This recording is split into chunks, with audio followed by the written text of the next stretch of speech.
যাচ্ছিল তখনই এই পথ দিয়ে মূলত যাচ্ছিল যাও যাও এবং ওর বাবা। যাই হোক, ওরা সাথে সাথেই গাড়িটা থামিয়ে ফেলে, কারণ ওরা জানতে পেরেই এই পথ দিয়ে এসেছে।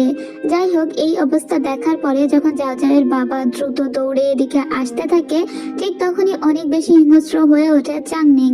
কারণ চাংনিং এখন অনেকটা অ্যাগ্রেসিভ মুডে আছে, যেহেতু কালকে সারা রাত ও অনেক ফাইট করেছে আর ও নিজের বাবাকেও হারিয়েছে। এজন্য ও এখন কাউকেই বিশ্বাস করতে পারছিল না, সবাইকেই ওর শত্রু মনে হচ্ছিল। তখনই ওর এই অ্যাগ্রেসিভ মুডটা দমন করার জন্য ওকে আটকে দেয় যাও যাও, এবং যাও যাও ওকে এক প্রকার শান্ত করে ফেলে। ঠিক তখনই পিছন থেকে লিডার চি আসে। লিডার চি ওকে পিছন থেকে একটা গলায় আঘাত করে অজ্ঞান করে দেয়। এই সম্প্রদায়ে মূলত পড়াশোনার জন্য যেতে চাইছে কিন্তু যাও যাও। যাক, এই লোকটা বলে আমি খবর পেয়ে এখানে এসেছি, চাং পরিবারের সাথে যেটা হয়েছে সেটা খুবই খারাপ হয়েছে। এদিকে এখন তো চাংনিং খুব অসুস্থ